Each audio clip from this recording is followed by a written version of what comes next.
Bonjour à toutes et à tous. Alors c'est toujours un challenge d'animer une conférence le dernier jour d'un salon. Il y a eu des longues journées, pour certains des très longues soirées, voire des courtes nuits. Mais on va essayer de vous passionner avec le sujet de ce matin. Alors quand on parle d'emballage éco-responsable, on se doute que sur ce salon, dans l'écosystème du monde de l'emballage, 100% des gens sont concernés. Emballage éco-responsable, on en parle depuis des années, c'est le sujet du moment.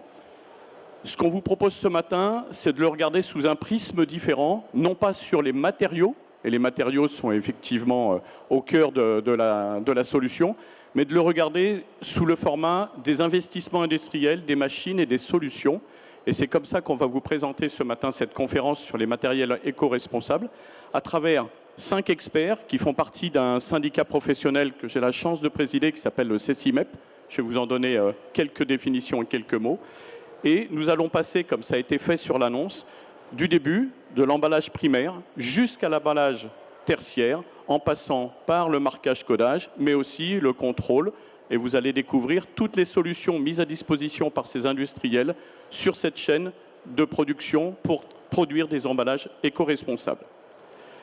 Quelques mots sur le CECIMEP, je viens de vous le dire, on est un syndicat professionnel.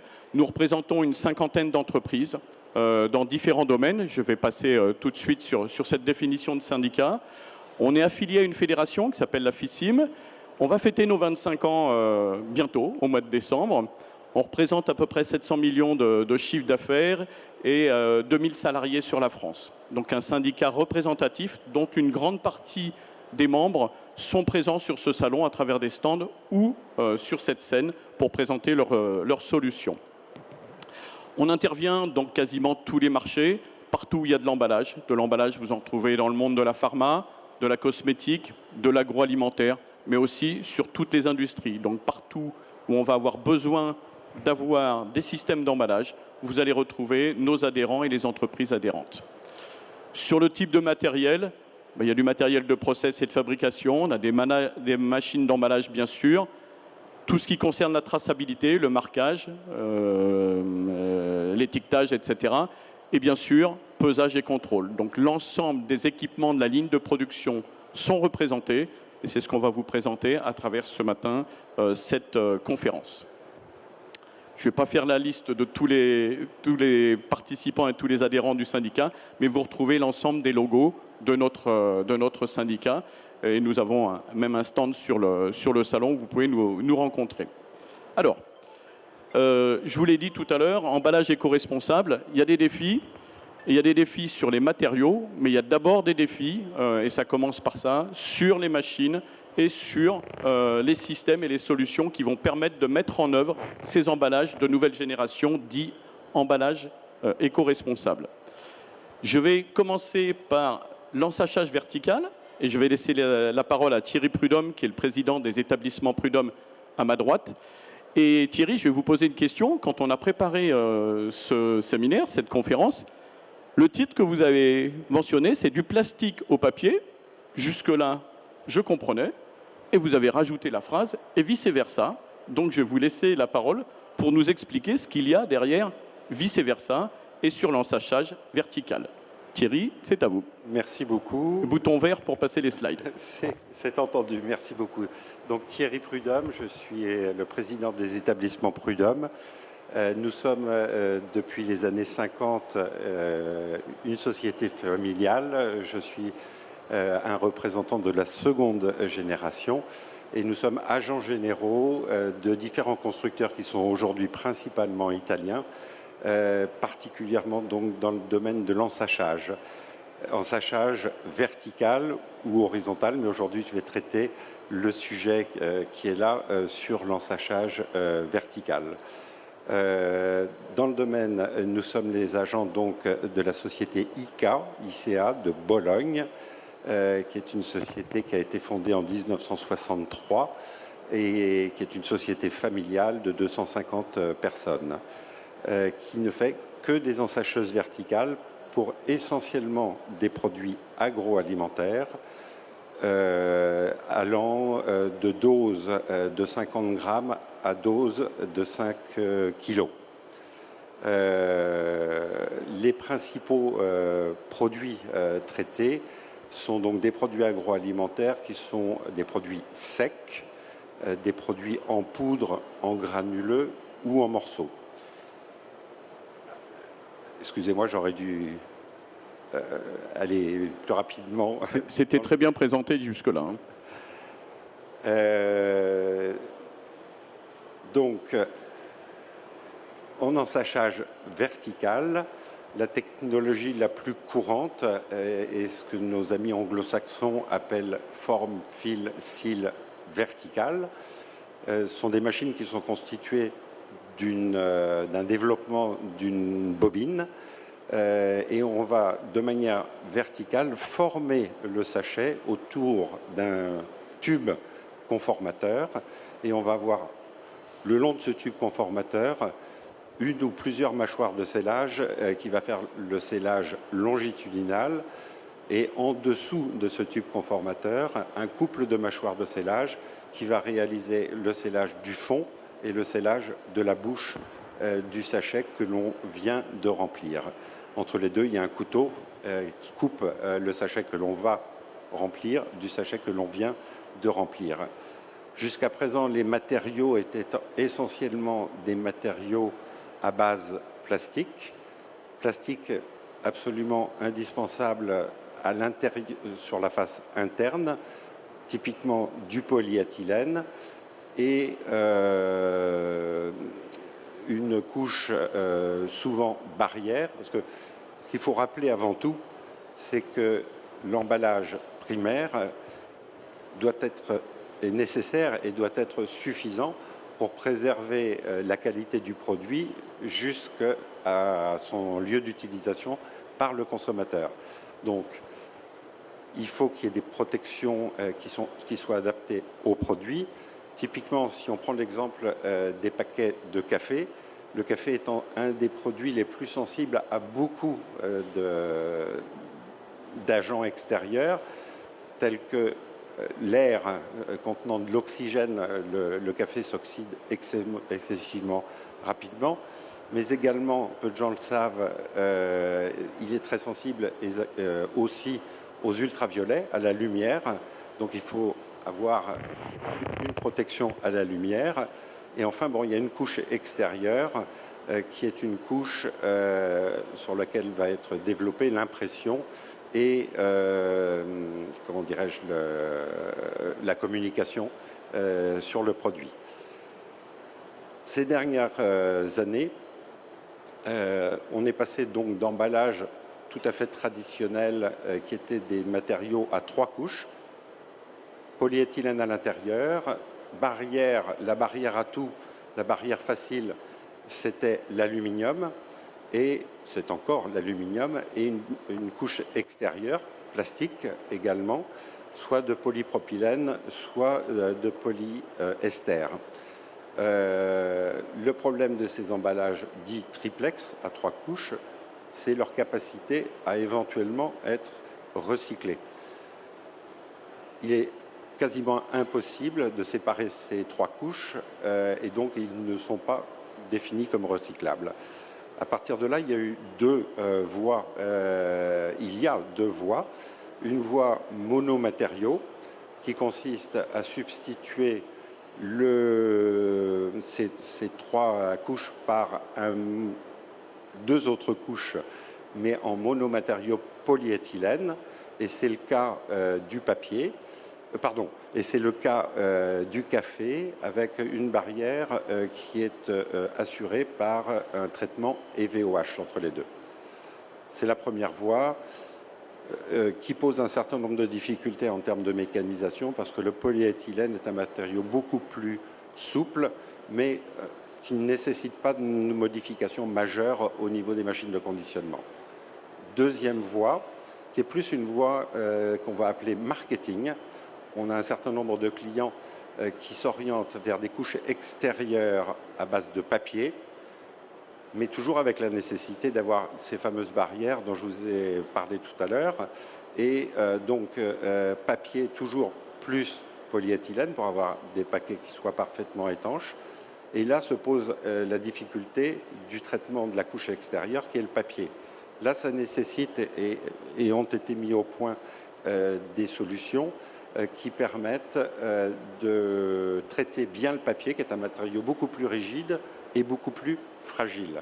Donc il y a des kits qui ont été proposés aux clients, mais reste un problème majeur, c'est que le papier, par rapport au plastique, est plutôt une couche isolante qu'une couche qui permet de transmettre facilement la chaleur. Donc on traite bien le papier, on le conforme bien, on le scelle beaucoup plus difficilement. Et en pratique, suivant la nature des papiers, les épaisseurs des papiers, ça entraîne assez systématiquement des baisses de cadence, des ensacheuses simples verticales allant de 10 à 50% de cadence en moins. Parce qu'on est encore une fois sur des simples ensacheuses tubulaires verticales. On a aussi des fabricants de matériaux ont développé des matériaux à base de papier, comme c'est le cas sur le slide que je vous passe là, où on est sur un vrai papier et où on a simplement une laque thermocellante qui est posée par l'imprimeur uniquement dans les zones de scellage. On arrive de cette manière-là et pour les produits qu'ils permettent. Donc typiquement, parce que le papier n'est pas barrière à l'humidité, le papier n'est pas barrière au gaz, donc typiquement c'est des applications dans le domaine des pâtes alimentaires, comme c'est démontré ici, dans le domaine de la farine, et c'est une solution qui passe aussi maintenant sur des ensacheuses tubulaires verticales. Ceci dit, il y a d'autres technologies d'ensachage vertical qui ont été développées depuis des années par notre commettant ICA, où on va travailler sur tout à fait une autre typologie de machine qui est constituée en fait de deux modules couplés l'un à l'autre, où de manière horizontale, on va fabriquer un sachet et de manière continue au niveau du scellage longitudinal. Puis, au pas à pas, on va en plusieurs fois successives faire la soudure du fond du sachet et on va amener cette gaine préfabriquée au-dessus d'un carrousel où on va séparer la gaine en un sachet unitaire que l'on va prendre, ouvrir, remplir et fermer. De cette manière-là, on n'a pas la contrainte des limitations des ensacheuses tubulaires verticales classiques, les formes fil-cils verticales, où il y a un seul couple de mâchoires de scellage. Là, on obtient des cadences, dans le cas présent, allant jusqu'à 60 sachets par minute, en multipliant en fait les soudeurs de manière à souder plus efficacement la couche de papier. Et sur ce type de machine, on peut traiter aussi bien des matériaux tout plastiques, des matériaux papier-plastique, que des matériaux papier-papier, avec un module qui permet, à partir de la bobine, d'encoller, de venir déposer de la colle blanche, de la colle vinylique, de la vieille colle d'écolier, pour faire les jonctions longitudinales et du fond du sachet. Ce type de machine est très répandu également sur des produits que vous voyez comme Michel et Augustin dans le domaine des biscuits, là sur des matériaux base plastique, et tous les sachets que vous voyez pour les petits pains suédois sont des matériaux base papier et couplés à une couche soit de polyéthylène, soit de polypropylène. De nouveau, des produits que vous connaissez bien pour les voir dans tous les linéaires français faits sur ce type de machine. En termes de passage donc du plastique au papier, je reviens à une autre application que j'ai déjà citée tout à l'heure, quand les produits le permettent, c'est-à-dire typiquement le sucre et la farine. où là on a des machines à très haute cadence permettant d'aller à 100 voire à 120 paquets par minute en partant d'une bobine papier et comme je l'ai expliqué sur la machine intermédiaire en collant le papier avec de la colle blanche, mais encore une fois c'est limité à des applications qui ne nécessitent pas de barrière particulière au gaz, aux graisses, à l'humidité. Donc il y a des vraies solutions, y compris à très haute cadence. De la même manière, pour faire des sachets de type doigt-pack, de type stand-up, il y a aussi des solutions très originales permettant de séparer la fabrication du sachet, y compris à base papier, de son ouverture et de son remplissage, pour ne pas avoir un des inconvénients de la simple verticale, où toutes les fonctions, remplissage et fermeture de sachet, sont faites sur un seul et même axe. Monsieur Prudhomme, merci. On a vu que sur l'ensachage vertical, finalement, les solutions existaient et qu'on pouvait même utiliser des machines avec 3 types de matériaux différents. Je vais pouvoir passer la parole à Grégoire Duvaux sur l'ensachage horizontal. Grégoire, avons-nous les mêmes challenges en face de nous sur l'ensachage horizontal ? On a effectivement à peu près les mêmes challenges. C'est quelque chose qui est très demandé par le marché depuis un certain temps. Et donc, en tant que constructeur, nous devons répondre à ces évolutions de besoins de recyclabilité liées à la loi AGEC et peut-être bientôt PPWR, qui sait. Donc, pour notre partie, donc moi je m'occupe du groupe IMA, de la partie agroalimentaire. On a un point commun avec ICA, c'est notre ville d'origine. Je vous invite à aller à Bologne, en Italie. C'est la capitale de l'emballage. Il y a les plus grands groupes italiens de l'emballage sont là-bas. Et c'est un petit musée. C'est très intéressant de se balader à Bologne. Donc, ce que je vous propose, c'est de faire un focus sur la partie horizontale, en complément de celle de Monsieur Prudhomme. Et donc, je vais vous parler des évolutions qui ont été nécessaires ces dernières années pour passer du papier au plastique ou du plastique au papier ou de plastique non recyclable à plastique recyclable sur une technologie horizontale. Donc notre groupe a beaucoup investi ces dernières années. On a 4 laboratoires au niveau mondial qui étudient les emballages, où on a des gens spécialisés dans les matières premières. Et en fait, on fait le lien entre les compositions d'emballage et les configurations machines. L'avantage pour le client, c'est de savoir, en fonction des fiches techniques et de son objectif de concept d'emballage, de savoir plus vite ce dont il aura besoin en termes de configuration.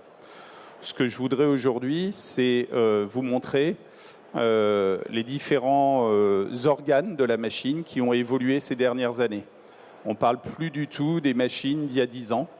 Il y a eu une accélération importante en termes d'évolution technologique, en termes d'innovation dans le secteur,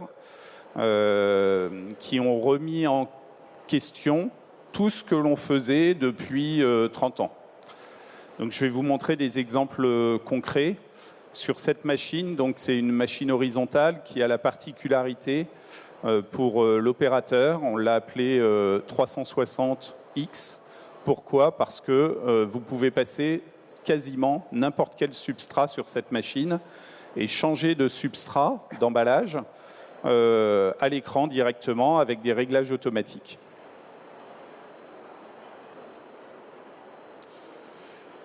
Donc, le premier point sur lequel je voudrais insister, donc là, vous allez voir une vue de la machine et on va passer les différents organes en revue. Le premier organe qui a été modifié par les constructeurs, c'est le conformateur, tout simplement. Parce que quand vous passez un film à un papier, et si vous voulez garder des cadences industrielles à peu près convenables, c'est là où ça déchire quand on passe au papier. Donc chez IMA, on a breveté un conformateur sur lequel d'ailleurs on a décidé de défendre nos brevets. Et c'est un conformateur qui a certains angles d'attaque et qui permet de passer n'importe quel papier, que ce soit des papiers laminés, des papiers extrudés ou des papiers enduits d'une colle que vous avez appelée une laque ou une colle de collège. Pourquoi ? Parce que quand vous avez un papier laminé film, vous avez l'éclatement du film que vous gardez. Quand vous avez une extrusion, vous avez basiquement l'éclatement du papier. Et quand vous avez uniquement le papier avec une dispersion aqueuse, souvent vous avez un éclatement qui est même inférieur à la matière première. Donc vous êtes obligé d'avoir un conformateur qui respecte ces caractéristiques-là pour ne pas déchirer quand vous accélérez la machine. Sachant que c'est des machines en plus qui ont qui s'adaptent à l'arrivée produit, donc on a des variations de vitesse. Et il est important qu'au moment de ces changements de cadence, qu'il n'y ait pas de problème sur le passage du film. L'autre point sur lequel on a innové, c'est qu'on appelle cette machine une machine à géométrie variable. Pourquoi ? On va vous montrer, tout simplement parce que l'axe d'attaque du film, l'axe d'entrée du film dans le conformateur peut varier. Et donc, en fonction de la recette que l'on sélectionne et de l'emballage que l'on sélectionne à l'écran, on a le réglage qui se fait automatiquement de cet axe. L'autre point, c'est qu'une fois que vous avez passé le conformateur, c'est tout bête, mais vous arrivez dans la soudure longitudinale. Et cette soudure longitudinale, si vous n'avez pas le bon axe d'entrée, eh bien, soit ça coince, soit ça déchire. Et donc, cette première partie d'entrée dans la soudure longitudinale, vous allez voir plus loin que ça peut être avec multiples outils. Eh bien, là aussi, on l'a motorisé pour pouvoir l'adapter au support. Donc, vous voyez, là, le système s'adapte en fonction de la recette que vous sélectionnez. Donc, toutes ces innovations-là, il y a 10 ans, ça n'existait pas. Et donc, on ne parle plus du tout de la même typologie de machine. Sur la soudure longitudinale, là, c'est intéressant. Vous voyez que le chariot bascule et permet de changer d'outil de scellage. Donc, vous aviez historiquement une soudure à chaud. Maintenant, vous pouvez avoir une soudure à chaud, vous pouvez avoir de l'ultrason, vous pouvez avoir des barres chaudes, vous pouvez avoir de l'air chaud, comme ça se fait en vertical d'ailleurs. On a repris les différentes technologies de scellage qui existaient selon les différentes catégories de machines, puisque chez IMA, on fait un peu de tout. Et on l'a adapté sur l'horizontale, de telle sorte que le client, en fonction de son substrat, puisse modifier facilement son outil de scellage longitudinal. Donc là, vous avez un chariot avec des systèmes plug and play. En 5 minutes, vous changez d'outil de scellage et vous adaptez à votre support.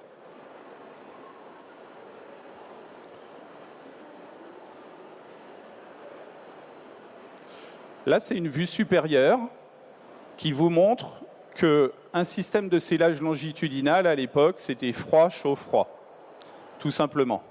Maintenant, vous pouvez avoir un système où vous avez les barres, l'ultrason, le système chaud. Vous pouvez monter à 3 systèmes de chauffage avec préchauffe.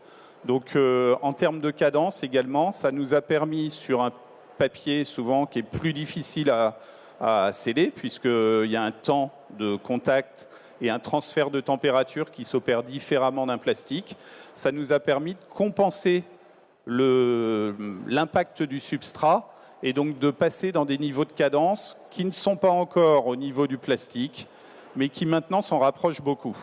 Évidemment, ce type de machine, par rapport au coût qu'il y avait 10 ans, ça n'a plus rien à voir non plus, parce que vous voyez que toutes ces innovations, c'est des outils techniques qui n'existaient pas à l'époque. Et maintenant, donc, la preuve par l'image, si j'ai bonne mémoire. Voilà, là, vous avez la tête de scellage. Alors, celle-là, je ne vais pas vous la décrire dans le détail, parce que c'est le cœur vraiment de notre compétence, où là également il y a eu de grosses évolutions. On peut gérer la pression en fonction des supports, tout simplement, en fonction des recettes que l'on définit à l'écran. Et là, vous voyez qu'on passe d'un support papier à un support film, ou d'un support film à un support papier, par simple pression à l'écran sur cette machine 360 de chez IMA. Donc je voulais vous montrer cela pour vous montrer comment ça fonctionnait, où il y a différentes astuces sur la tête de scellage également. Je crois que l'on a fait le tour pour ce qui est de l'horizontale. Christophe. Ok, merci beaucoup Grégoire. On voit que au niveau de l'ensachage, les évolutions permettent de s'adapter à l'ensemble des besoins du marché. Merci pour vos 2 présentations. Michael, j'ai tendance à vouloir vous poser la même question, mais sur le passage papier et monomatériaux sur les machines de remplissage et d'operculage. Et on va vous écouter maintenant sur cette problématique. Oui, merci Christophe pour cette occasion de parler. Donc, moi, je voulais parler un peu du défi technique de passer en monomatériaux pour affronter ce monde de l'emballage durable derrière. Donc, cette révolution, elle a un coût technique. Déjà bien expliqué, la technologie n'a plus rien à voir. Car moi je vais parler du polypropylène. Sur polypropylène, c'est loin d'être simple dans l'ensemble. Hein. Donc j'ai essayé de faire les défis techniques en différentes étapes. Donc lors des premiers tests qu'on a fait sur ces matériaux polypro, nos équipes sont vite rendues compte que le PP est incroyablement sensible. Il réagit à la température de scellement, donc elle doit être contrôlée en permanence. Les sensibilités à la température sont vraiment très très proches et la marge est très basse. Donc la température trop basse peut empêcher le scellement du opercule sur le pot, et la température trop haute peut faire que j'endommage mon opercule et ça ne scelle pas du tout sur ce point-là. Donc là, les solutions qu'on a apportées dans ce secteur-là, c'est de perfectionner le contrôle de la température pendant le scellage. Et on doit mettre des capteurs avancés pour les capteurs thermiques à haute précision sur les machines, et pour qu'on puisse obtenir une soudure homogène et limitant le risque de déformation du polypro. Donc ça se joue sur l'adhérence et la stabilité de mon emballage. Donc une autre découverte fascinante, c'est la sensibilité de l'adhérence sur le PP. Contrairement à tous les autres matériaux où je fais l'adhérence derrière, la stabilité de scellement est influencée par la finition de l'opercule et sa texture, mais aussi par les éléments comme la brillance et la matité de la surface de l'opercule. Donc ça demande que chaque type d'opercule, que ce soit mat, brillant ou légèrement texturé, réagit différemment à la chaleur et la pression du scellement. Donc de là le défi technique. Donc là-dessus, nous on s'approchait des fournisseurs pour tester chaque type d'opercule et avoir une vue sur tous les revêtements de surface qui existent d'un fournisseur à l'autre, pour pouvoir garantir pour chaque emballage en PP, une meilleure adhérence et une belle apparence. Donc là-dessus, c'est vraiment sur la température où ça joue derrière. Comment on a avancé après pour avoir des solutions techniques avancées pour pouvoir faire tout ce travail-là. Donc déjà, une première chose, aucune solution universelle peut s'appliquer sur le polypro. Donc c'est à chaque fois, vraiment, il faut étudier le matériau qu'on utilise, on doit faire des tests et ça peut même changer par rapport à ce que vous imprimez sur le couvercle, sur le opercule et tout ça, sur ces points-là. Donc on a travaillé avec différents fournisseurs et chaque produit a ses avantages et ses limites sur ce point-là. C'est vraiment un point... les tests sont essentiels avant d'aller vers une solution technique machine. On ne peut pas dire ce produit la marche et ce produit ne marche pas, ou il y a une expérience avec ça ou d'autres choses derrière. C'est vraiment comment est traité après le plastique et de quel fournisseur ça vient. La solution technique de soudure doit être adaptée. Donc les outils de soudure ne sont pas les mêmes selon le matériau utilisé. Donc, dans cette solution-là, ce travail-là que nous a permis, ce travail avec ces fournisseurs, nous a permis de développer les outils de soudure adaptés à ces différentes solutions. Et encore, on découvre encore aujourd'hui, ils changent quelque chose sur leur façon de mettre sur l'opercule. On peut avoir des difficultés sur le scellage.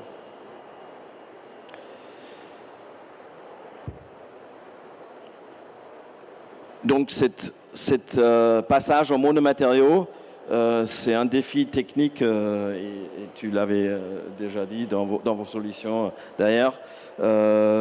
C'est une approche des tests permanents et l'optimisation en continu. On n'a pas encore la solution, on peut dire ça marche à tous les coups.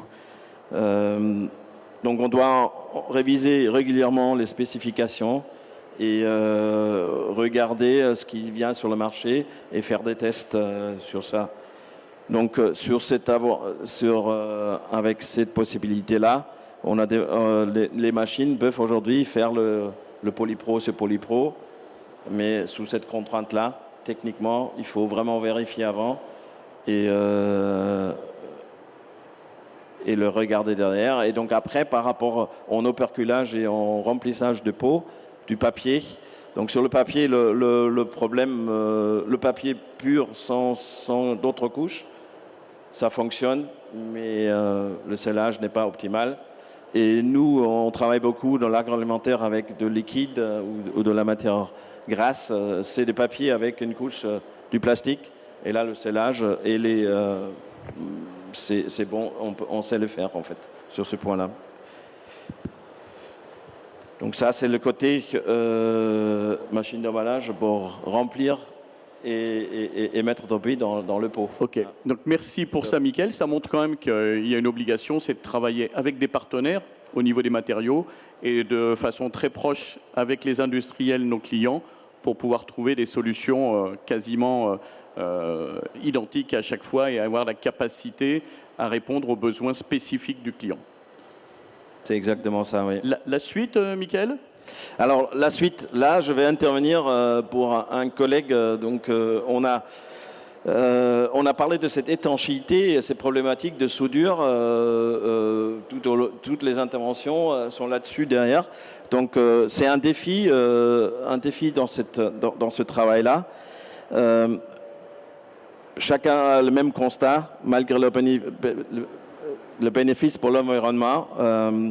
C'est un défi d'étanchéité qu'on a devant nous pour cette nouvelle vague qui arrive, que ce soit le polypropylène, le polyéthylène ou d'autres que vous avez mentionnés d'ailleurs.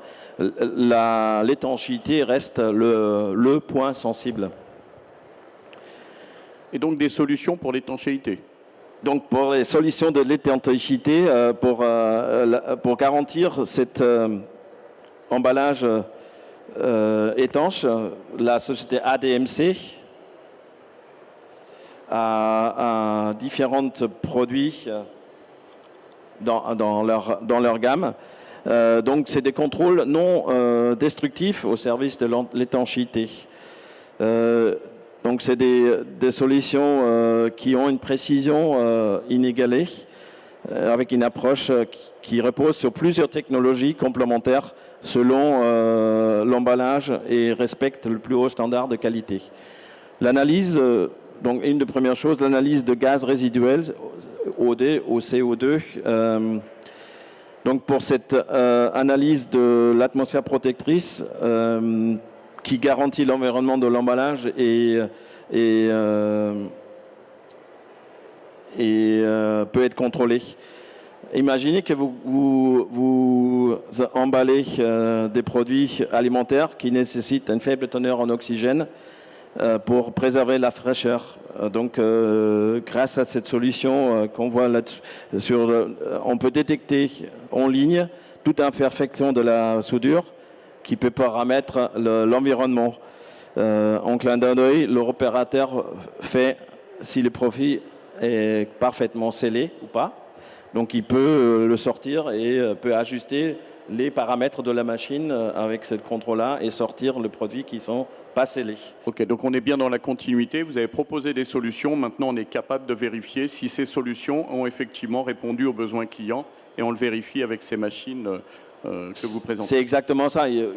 Donc on peut le contrôler en ligne, mais on peut aussi faire des contrôles aléatoires ou en dehors de la ligne. Donc pour les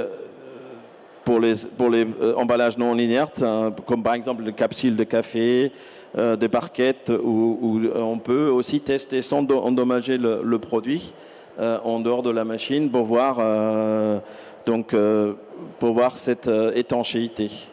Donc le complément idéal à notre ligne de production. On va avancer, Michael, je vois que le temps passe. Je sais que c'est compliqué de parler de produits qu'on ne connaît pas forcément. Ouais. Ok.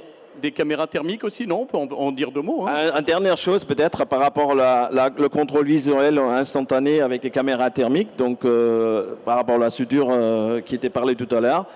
Donc on peut installer les caméras thermiques sur les machines d'emballage pour contrôler la soudure qui est faite et l'étanchéité de ce soudure-là et programmer la machine pour que ça soit éjecté en automatique derrière.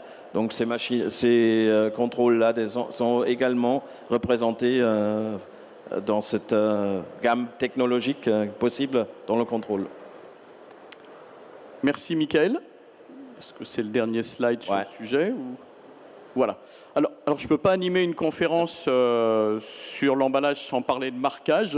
Et je vais avoir le plaisir de passer la parole à Robert Rousset pour nous parler justement de traçabilité et de marquage. Robert, c'est à vous. Merci Christophe. Bonjour à tous, je suis Robert Rousset, je suis le responsable de la filiale française de Lynx Printing Technologies, société anglaise basée près de Cambridge. Alors c'est peut-être pas aussi beau que Bologne, mais ça a son charme quand même. Donc je vous invite à y aller aussi. Je vais parler donc des problématiques de marquage-codage qui, normalement, ne devraient pas en être parce que malgré tous les défis que nous ont procurés les changements de matériaux et les fournisseurs d'équipements, on a su s'adapter assez rapidement et trouver des solutions pour répondre aux besoins de nos clients industriels. Alors, le passage vers des solutions éco-responsables, on en a parlé déjà, ça va prendre différentes formes. On va passer d'emballages plastique vers des emballages papier, mais ça peut être aussi des emballages d'autres natures, comme du métal ou pourquoi pas du verre. De ce fait, on risque de remettre en question la technologie de marquage choisie, puisqu'on, comme on l'a vu tout à l'heure, sur une même ligne de production, on peut passer d'un type d'emballage à l'autre. Donc le choix de la technologie de marquage est très important. Alors, j'ai décidé d'orienter ma présentation sur les points d'attention à prendre en compte. Alors, il y en a qui sont communs à toutes les technologies, mais il y en a qui sont très spécifiques. Alors, bien sûr, il y a des axes auxquels tout le monde pense, mais comme disait un de mes anciens patrons, ça va sans le dire, mais ça va mieux en le disant, alors je vais reprendre tous ces points-là. Le premier point, c'est l'environnement. Bien sûr, vous vous doutez que si on est dans un environnement humide, poussiéreux, chaud, froid, la technologie de marquage choisie ne va pas forcément être la même. Et en particulier, j'en parlerai plus tard, mais si on travaille avec des machines jet d'encre, le choix de l'encre et de ses caractéristiques est très important. L'adaptabilité des matériaux, voilà, la tenue, la résistance sont aussi des critères à prendre en compte. Alors je vois que Christophe me regarde de travers par rapport au temps, donc je vais essayer de... Non, prenez votre temps, pas de problème. De ne pas prendre 10 minutes par slide. La complexité du code aussi, quelque chose d'important. Si vous marquez un numéro de lot, une date de péremption, ce n'est pas la même chose que si vous marquez des codes complexes. Il y a des... Et Christophe est bien placé pour le savoir. Si on veut par exemple marquer un QR code. Voilà, par exemple, si on doit marquer un QR code, ça va avoir un impact sur le choix de la technologie, sur les vitesses de marquage. Donc, c'est des critères à prendre en compte.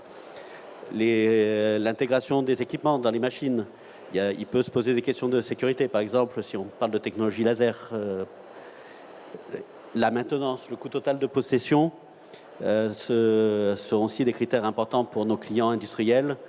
Et on a des réponses pour tout type de fabrication et de cadence.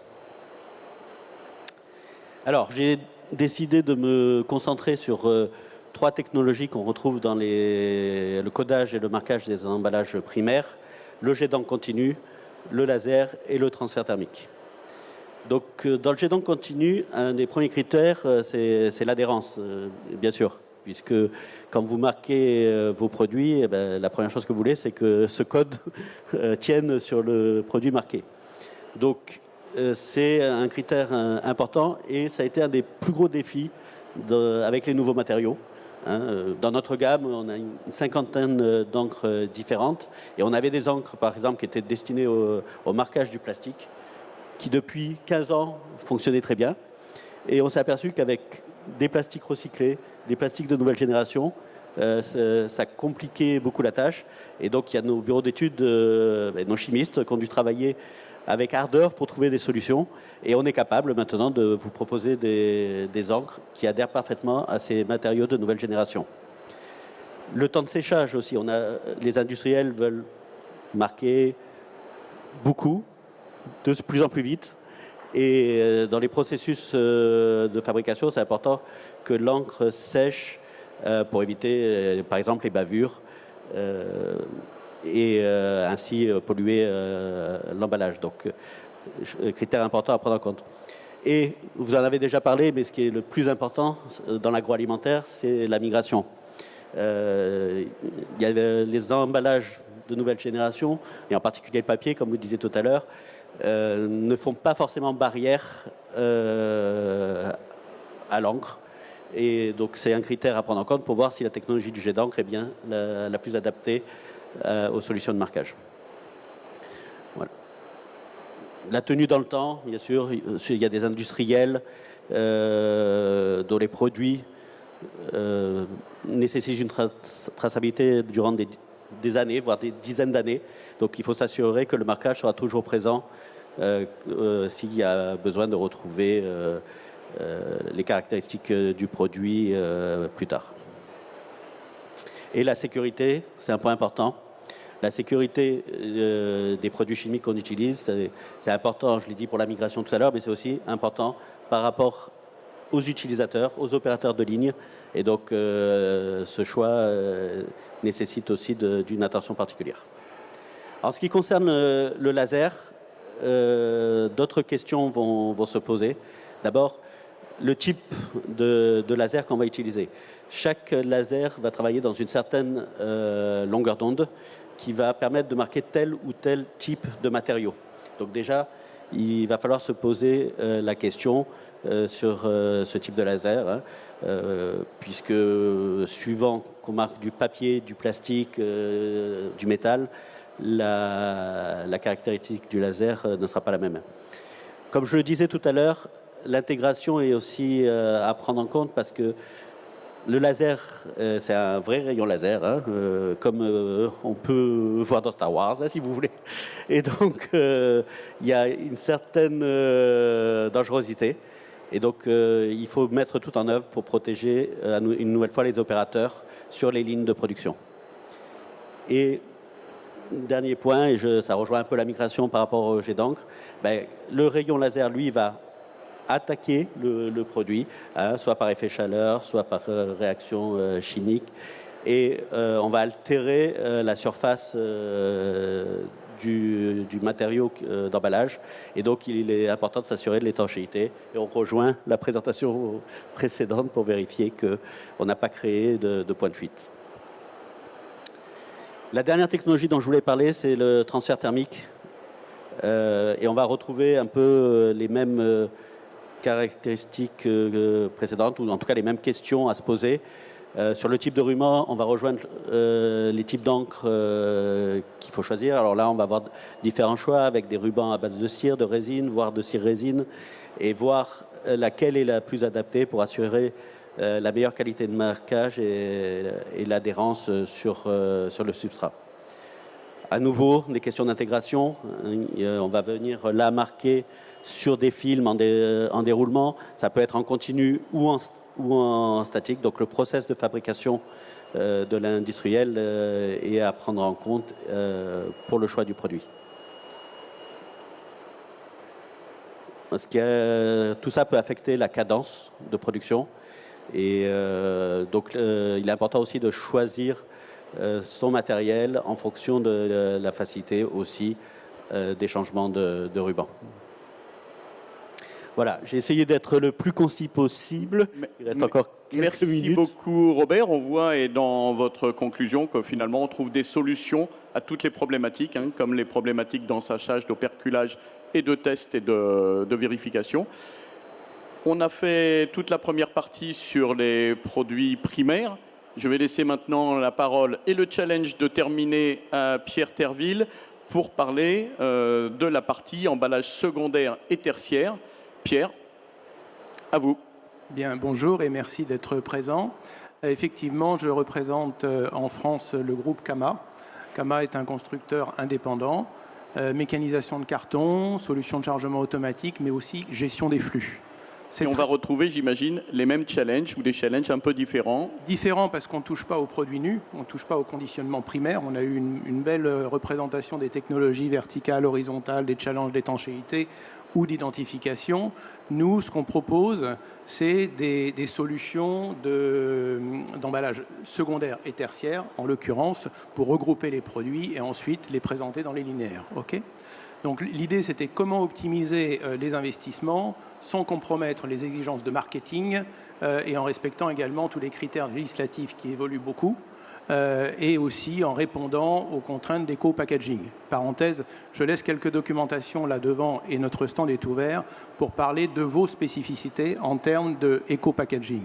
Parce qu'on ne va pas pouvoir traiter en quelques minutes toutes les problématiques qui sont dans l'alimentaire, le non-alimentaire, etc., dans la transformation des packaging plastiques, entre guillemets, sur le carton compact, puisque nous, on est en carton, en l'occurrence. Donc, Cama présente des solutions, autant que des machines.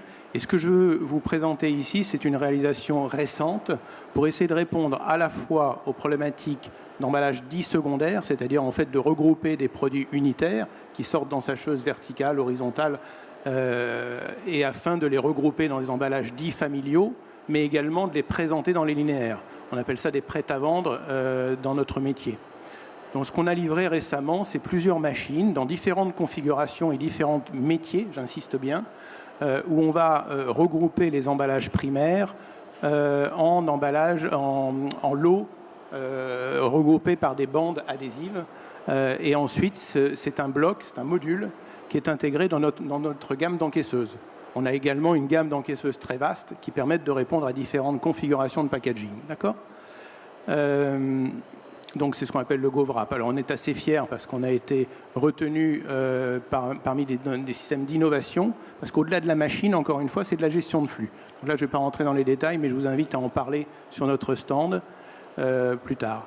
Donc le principe GovWrap, on reçoit des produits qui sortent encore une fois de l'emballage primaire, et on va... Excusez-moi. Je vais lancer la vidéo. On va trouver une solution spécifique, sur mesure, jamais prototype, mais sur mesure, pour regrouper les produits, les positionner et les amener dans l'emballage de transport, et ensuite de pouvoir le présenter comme ça directement dans les linéaires. Donc ce sont des solutions techniques efficaces et maîtrisées. C'est des modules complémentaires à une gamme de solutions standards. Et ça permet en même temps d'avoir un emballage éco-responsable parce que la bande qui relie les emballages primaires sont du même matériau que le conditionnement primaire en fait. Je lance une vidéo parce que ça montre en évidence accessoirement la qualité de nos machines, de nos exécutions et le principe. On gère des produits, on les prépare, on les fait passer dans un double bande d'étiquetage et ces lots vont rejoindre directement, sans sortir de la machine, hein, c'est un complément, le système d'encaissage. Vous comprenez bien que ça peut être variable, on peut faire des lots de 2, des lots de 3, des lots de 4, différencier tardivement l'étiquetage. On a vu tout à l'heure avec les technologies d'impression que l'on peut imprimer un code barre ou au contraire rayer quelque chose de façon à éviter de vendre un lot au prix d'un produit unitaire. D'accord ? Comme je dois faire court, je veux présenter une réalisation qui est très intéressante et qui correspond un petit peu à ce qu'on nous demande au niveau magasin. C'est un produit souple, c'est un produit instable. Ici, vous avez une version sans étiquetage, une version de produit unitaire, individuel. On va regrouper et ici, pour information, on fait du panachage également. C'est-à-dire on a un produit A et un produit B, deux recettes différentes, deux coiffes que l'on va rassembler dans une barquette. Donc là, vous avez un petit peu le regroupement de toutes les exigences, produits souples, instables, regroupés ou non. Donc le banc de mise d'étiquetage est en amont, hein, si vous voulez. Et voilà. J'ai été rapide, concis, j'ai essayé de rattraper le temps.